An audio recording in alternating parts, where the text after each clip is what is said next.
Salam, sizinlə Elvis İsmayılov. Bugünkü dərsimizdə biz Zagruzaşın Tom deyilən bir proqram təminatını nəzərdən keçirəcəyik. Ümumiyyətlə, Macintosh kompüterlərinin belə bir özəllikləri var ki, siz bu kompüteri tam olaraq Wi-Fi kabeli vasitəsilə bir növ sərt disk kimi başqa bir kompüterə qoşa bilərsiniz və eyni zamanda 4-5 dənə əməliyyat sistemi varsa, onların çağırılması və onların idarə edilməsini bu Zagruzaşın Tom bölməsində proqram təminatı ilə həyata keçirəcəyik. Bunun üçün sistem nastroyki, yəni sistem preferensiyə daxil oluruq və burada sistemada Zagruzaşın Tom bölməsi var.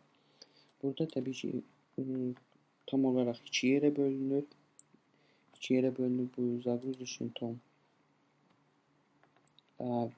Əsasən olaraq ümumiyyətlə sizdə əgər Windows əməliyyat sistemi kompüterinizə yazırsınızsa və tam olaraq kompüteri restart edən zaman burada bir növ avtomatik olaraq kompüteriniz XP əməliyyat sisteminə keçir. Onun qarşısını almaq üçün ya kompüter qurulanda alt düyməsini vurmaq kifayətdir və alt düyməsini vuraraq, alt düyməsini vurub saxlayaraq sizin qarşınıza menyu çıxır ki, yəni siz ya Macintoshu yükləmək istəyirsiniz, yəni Macintoshda desək Leopard əməliyyat sistemini, ya Windows əməliyyat sistemini yükləmək istəyirsiniz.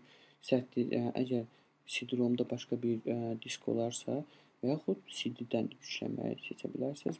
Onun üçün bunun qarşısını almaq üçün məsləhətdir ki, Zagruzaşın Tom'da bu hissəni seçəsiniz ki, tam olaraq əməliyyat sistemi Leopard əməliyyat sisteminə keçsin. Əgər təbii ki, Windows-a keçmək istəsəniz, onda alt düyməsini vurub saxlaya bilərsiniz. İkinci bölmə isə rejim внешнего diska.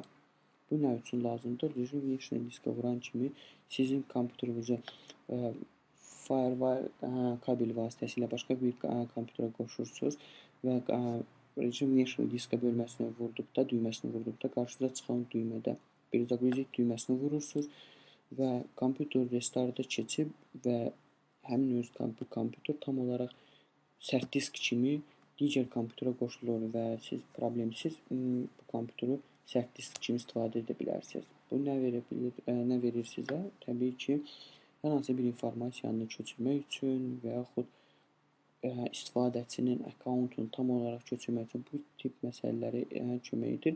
Bunun ikinci üsulu da var ki, kompüteri bezagruska edəndən sonra, yəni restart edəndən sonra klaviaturada T düyməsini vurub saxlamaq kifayətdir. Yəni bir növ bu rejim внешнего diska analoqıdır. Yəni tək eynidir, eyni güclüdür və yaxud belə bir şey edə bilərsiniz.